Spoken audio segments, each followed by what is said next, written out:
अगला जो टॉपिक है वो है लीनियर मैग्निफिकेशन। क्या नाम है टॉपिक का? टॉपिक का नाम क्या है? Linear magnification. मैग्निफिकेशन का मतलब है कि जो इमेज बन रही है कॉनकेव मिरर से या कॉन्वेक्स मिरर से, वो इमेज कितनी बड़ी बन रही है ऑब्जेक्ट के रेस्पेक्ट में, उस इमेज का साइज क्या है। तो उसको साइज को जब मेजर किया जाता है ना, तो उसके लिए हम मैग्निफिकेशन कैलकुलेट करके देखते हैं। भाई जो इमेज है वो ऑब्जेक्ट से 2 गुना बड़ी है, 5 गुना बड़ी है, या उससे हाफ बन रही है ना, किस साइज की बन रही है। तो वो जब साइज की बात होती है ना, तब हम मैग्निफिकेशन कैलकुलेट करके देखते हैं। तो मैग्निफिकेशन का मतलब क्या है? तो इसका सिंपल सा मतलब देखो, मैग्निफिकेशन को हम एम के सिंबल से रिप्रेजेंट करते हैं, लीनियर मैग्निफिकेशन को हम स्मॉल एम के सिंबल से रिप्रेजेंट करेंगे। इसका फॉर्मूला होता है size of the image divided by size of the object.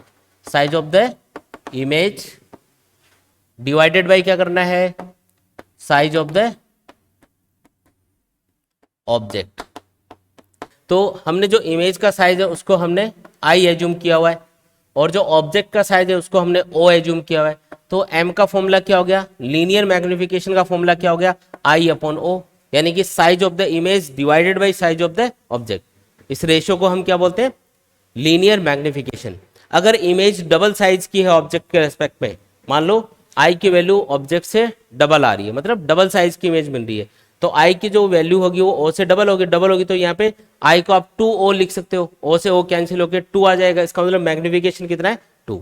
तो इससे ये पता चलेगा कि इमेज का साइज डबल है। 2 का मतलब इमेज का साइज ऑब्जेक्ट के कंपेरिजन में डबल है। तो एम की जो भी वैल्यू निकल के आती है उतने टाइम्स हमको इमेज दिखाई देती है, मतलब ऑब्जेक्ट के रेस्पेक्ट में। जैसे मान लो 2 आ रहा है रेशो, तो इसका मतलब 2 टाइम्स बड़ी इमेज बन रही है।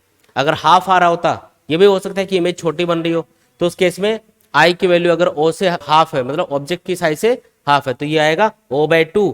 तो ओ से ओ कैंसिल होकर 1/2 आएगा। इसका मतलब क्या निकलेगा कि इमेज का साइज ऑब्जेक्ट के रेस्पेक्ट में हाफ है, ऐसे पता चलता है। 1 आए तो इसका मतलब क्या होगा? अगर 1 आ जाए तो इसका मतलब इमेज और ऑब्जेक्ट का साइज क्या है? बराबर। क्या क्या केस हो सकते हैं मैं बता देता हूँ। चलो, एम की वैल्यू यहाँ पे आ सकती है। पहला केस ये हो सकता है कि एम की वैल्यू सॉल्व करने पे 1 से बड़ी आ सकती है। यहाँ पे मैं मैग्नीट्यूड की बात कर रहा हूँ अभी, तो मैं मोल्डस का सिंबल लगा देता हूँ, क्योंकि प्लस माइनस में भी आती है वैल्यू। तो एम का मैग्नीट्यूड अगर 1 से ज्यादा आ रहा है, जैसे आ गया -3, तो -3 में आपको सिर्फ 3 देखना है।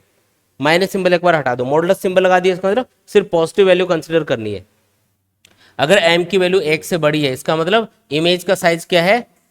लार्ज है। किसकी कंपैरिजन में? ऑब्जेक्ट की कंपैरिजन में। अगर एम की वैल्यू, बताओ, ये भी तो हो सकता है कि एम का जो मैग्नीट्यूड है 1 से कम आ जाए।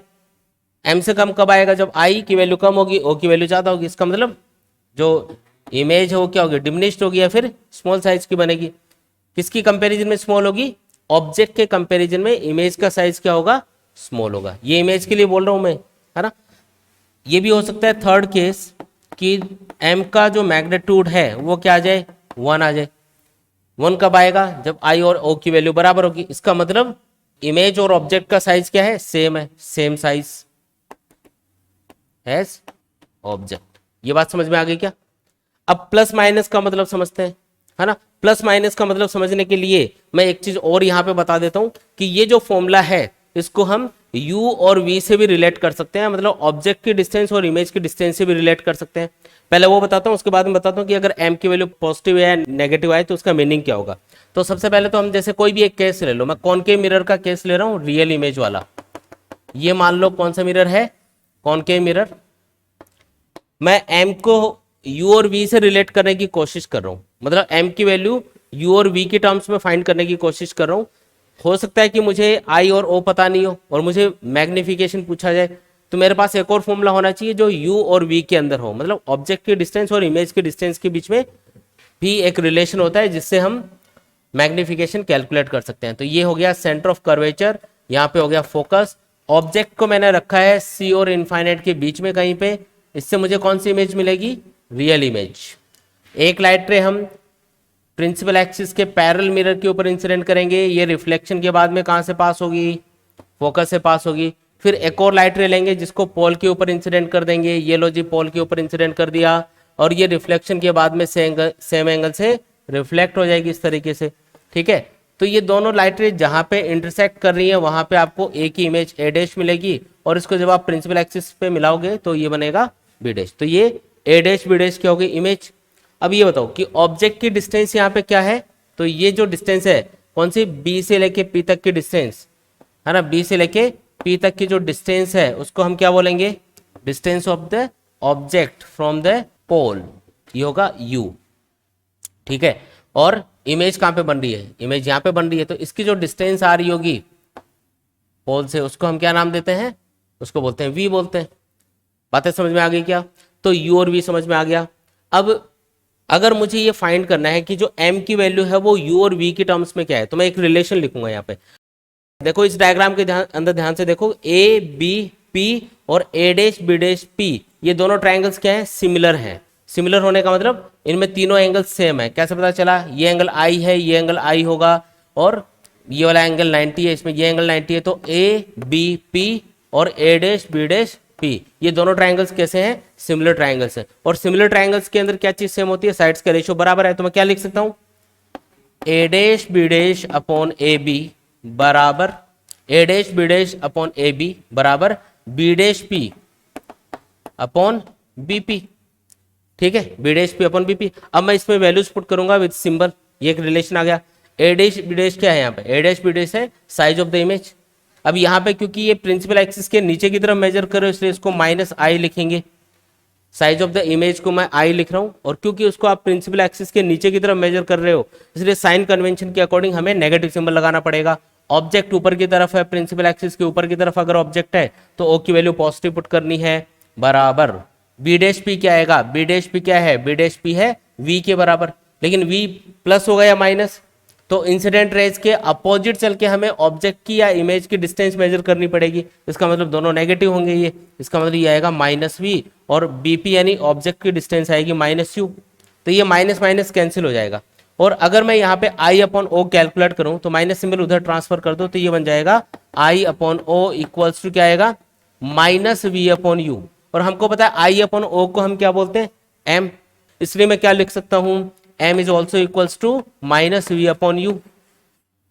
दूसरा फॉर्मूला समझ में आया क्या, तो जो लीनियर मैग्निफिकेशन है उसके दो फॉर्मूले हो गए, कौन कौन से, m equals to I upon o, ये वाला फॉर्मूला यूज करो तो इसमें यहाँ पे माइनस का सिंबल नहीं लगाना है, लेकिन जब आप वैल्यूज पुट करोगे ना इस फॉर्मूले के अंदर तो आपको साइन कन्वेंशन यूज करना ही है, तब तो यूज करना ही है भाई। आप इसको देखो ऐसे लिख लो, कॉमन फॉर्मूला लिख देता हूं मैं, m equals to I upon o use कर लो फॉर्मूला, या फिर माइनस v अपॉन यू वाला फॉर्मूला यूज कर लो। कोई भी एक फॉर्मूला यूज करके आप इनमें से लीनियर मैग्निफिकेशन कैलकुलेट कर सकते हो। और इवन ये भी कर सकते हो, कई बार क्या होगा, आई ओ वी और यू इनमें से तीन वैल्यूज गिवन होंगी और फोर्थ चीज आपको पूछी जाएगी, जैसे बोले इमेज का साइज बताओ, ऑब्जेक्ट की डिस्टेंस इतनी है, इमेज की डिस्टेंस इतनी है, ऑब्जेक्ट का साइज इतना है, तो क्या आई कैलकुलेट किया जा सकता है, हमको एम कैलकुलेट करने की जरूरत नहीं है, हमको तो इनके बीच का रिलेशन भी पता चल रहा है यहाँ से। तो हम ये भी याद रखेंगे कि I upon O is also equals to minus v upon u. V और यू देके एम पूछे इजीली कर सकते हो, आई और ओ देके एम पूछे इजीली कर सकते हो, आई ओ और वी और यू के बीच का रिलेशन पूछे तब भी हम ये रिलेशन यूज कर सकते हैं। तो इस तरीके से है ना। अब माइनस प्लस की बात करते हैं कि कब तो m पॉजिटिव आएगा कब नेगेटिव आएगा। अब आप ये सोच के बताओ कि m की वैल्यू पॉजिटिव कब आ सकती है, मैं लॉजिक बता देता हूं। देखो लॉजिक क्या यूज करना है, ओ यहां पे क्या होगा, ओ मतलब साइज ऑफ द ऑब्जेक्ट। अब ऑब्जेक्ट को हमेशा प्रिंसिपल एक्सिस के ऊपर रखोगे, हमेशा ऊपर ही एज्यूम करते हैं अपन, तो ऑब्जेक्ट अगर प्रिंसिपल एक्सिस के ऊपर रखा हुआ है तो इसका मतलब ओ क्या है, पॉजिटिव। ओ क्या है, पॉजिटिव। तो ओ तो हमेशा ही आप पॉजिटिव लोगे क्योंकि ऑब्जेक्ट प्रिंसिपल एक्सिस के ऊपर रख के ही हम डायग्राम बनाते हैं, तो ओ हमेशा पॉजिटिव। अगर ओ हमेशा पॉजिटिव है तो एम की वैल्यू पॉजिटिव एक ही केस में आ सकती है जब आई भी पॉजिटिव हो। बात समझ में आ गई क्या। तो अगर एम की वैल्यू, देखो मैं यहां पे लिख रहा हूं, तीन केस तो ये लिखे हैं, फोर्थ केस ये है कि एम की वैल्यू अगर पॉजिटिव आ जाए, एम क्या आ जाए, पॉजिटिव, तो उसका मतलब ये होगा कि आई की वैल्यू पॉजिटिव रही होगी। और आई पॉजिटिव कब होता है, जब इमेज प्रिंसिपल एक्सिस के ऊपर बनती है तभी आई की वैल्यू पॉजिटिव लोगे आप, तभी आई पॉजिटिव निकल के आएगा। इसका मतलब आई की वैल्यू पॉजिटिव तभी बनती है या तभी लेते हैं जब इमेज प्रिंसिपल एक्सिस के ऊपर बनती है। और याद करो प्रिंसिपल एक्सिस के ऊपर बनने वाली इमेज सीधी होती है और हमेशा वर्चुअल होती है, तो इमेज कैसी होगी, वर्चुअल। तो अगर कहीं भी कैलकुलेशन करने पे m की वैल्यू पॉजिटिव आ गई, +3 +0.5 ऐसे कुछ पॉजिटिव वैल्यू आनी चाहिए। अगर वैल्यू पॉजिटिव आ गई तो उसका सिंपल सा मतलब क्या है कि इमेज कैसी है, इमेज है वर्चुअल, इमेज कैसी है वर्चुअल है। ठीक है, बात समझ में आई ना।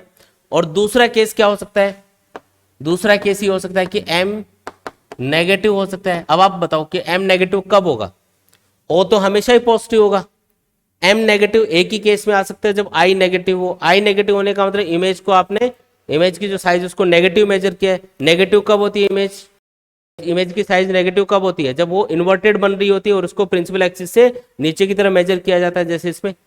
तो इमेज जब इन्वर्टेड होगी तो आई नेगेटिव होगा, और आई नेगेटिव होगा तो एम की वैल्यू भी नेगेटिव आएगी। इसका सिंपल सा मतलब ये है कि इमेज इज इन्वर्टेड, और इन्वर्टेड इमेज हमेशा कैसी होती है, रियल। इसका मतलब इमेज कैसी होगी, रियल। देखो क्या क्या चीजें हैं याद रखने वाली। पहली बात तो याद रखोगे, लीनियर मैग्निफिकेशन का मतलब है size of the image divided by size of the object.